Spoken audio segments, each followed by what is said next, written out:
Welcome to Beyond Measure. Make the Cut software is what you're looking at. We created a shadow layer around the varsity font reading Dad. You can even regulate the shadow width in Make the Cut software. It's so awesome. Now you can see the separate layers and it's all ready to cut. We'll use Distress Collection Coordinations cardstock in Barn Door, Mustard Seed, and Chipped Sapphire. They are uber beautiful. You'll see I'm having to use my scissors just a teeny bit on the die cuts due to the need of me redoing the sticky on my mats. The paper moved just a teeny bit.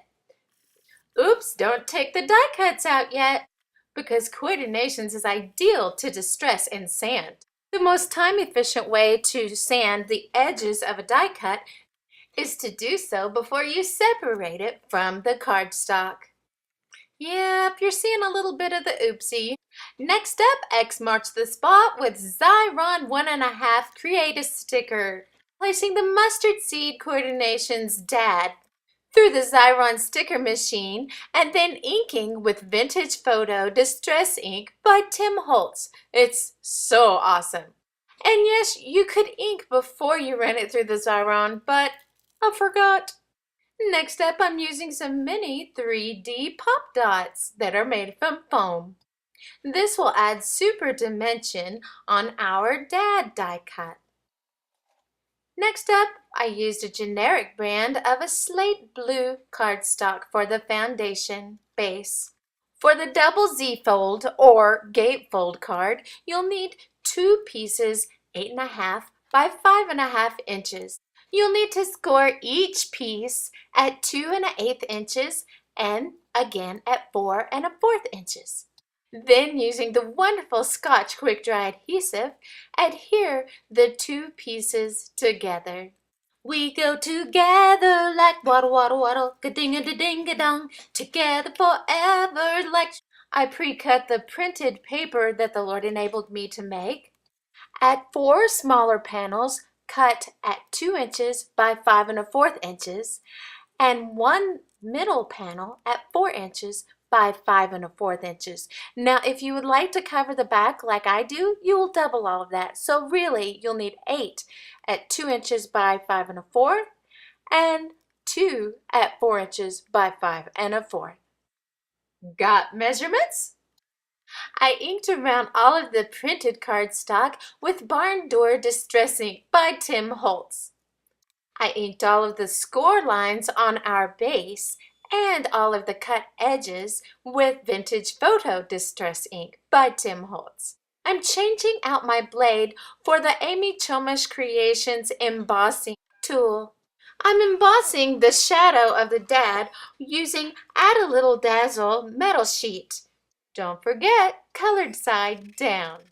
Oopsie, don't normally take the mat out before cutting, but I forgot. And woohoo, it worked for the most part. Then I got out my chipboard and sanded the metal for a distressed look. Next, adhere the metal to the cardstock with Ranger's Glossy Accents because it's a very strong adhesive and I'm just pressing it down in between to get good adhesion. Oh my goodness, we're coming along quickly, huh? Be sure to just adhere the left half of Dad. Because, oh my goodness, if you adhere both sides, well, you don't get to open the card. Next up, the tools that we're using is the Add a Little Dazzle metal, the Provocraft Cuttlebug, and the ingenious Spellbinders Labels 3. The sandwich for cutting is AC, DC, BC. A plate, C plate, die, cardstock, B plate, and cardstock.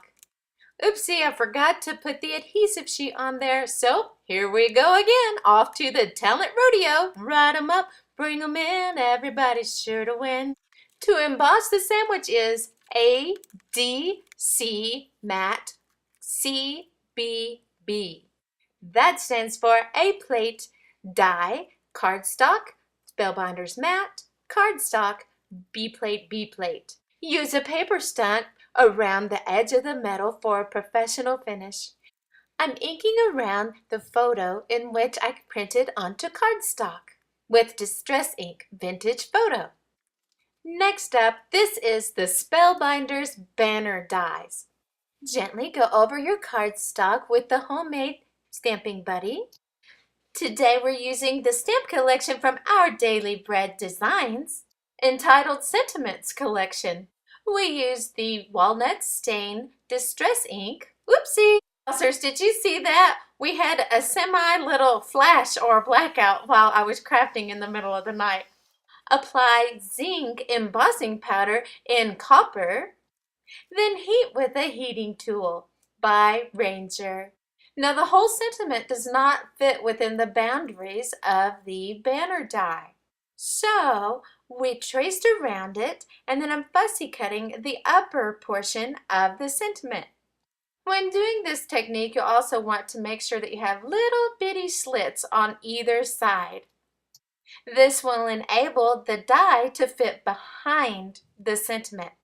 I'm using the blue painter's tape just to make sure that it stays in place. Okay, A, C, D, C, B, C for cutting, right? Rolling, rolling on the cutter bug. Next up, we are embossing. And that sandwich is A, D, C, Mac, C, B, B. Woohoo! Let's remove the tape, and now we'll accent with some ink. Using a very light hand, ink with Stormy Sky Distress Ink by Tim Holtz. Now, to have a raised dimensional effect with our banner, let's use the Zotz 3D glue dots. Get your placement and adhere. The Zotz 3D glue dots are uber great. They are super sticky, but for me and my experience, I really do prefer the ones that are put out by Glue Dots. We are memory keepers, big bite, for holes in every single corner because we're adding brads. Now, you should punch your holes and apply brads before applying the cardstock to the back of the card. Next up is a piece of red felt, and I'm just creating a little bitty pennant to go on the card as a little embellishment. The easiest adhesive for this is the 3M adhesive from Oriental Trading. These paint pens, this white one and then the blue one that I will use next, they are by Martha Stewart. Those were the days, and we knew when you were there. Girls were girls and men were men. Mister, we could use a man like Herbert Hoover again. This kept going on and on and on in my head while I was doing this card. So cut teeny little scraps for the end of the pennant. It doesn't need to be perfect because I've never seen a pennant that was. Next, I'm cutting a little football from a scrap piece of, well, honestly, kind of crocodile-looking paper. Every football needs laces, right? And a little stitching detail with the Bic Market. Then I cut out 3 historical little football guys and adhered them together and placed them on the card with 3D glue dots. My dad is a super dad. He's almost 90. I pray that the vintage football images will help to release great memories into my dad's Father's Day. This is our completed project. Thank you so very much for coming to Beyond Measure. You are so awesome. Bye.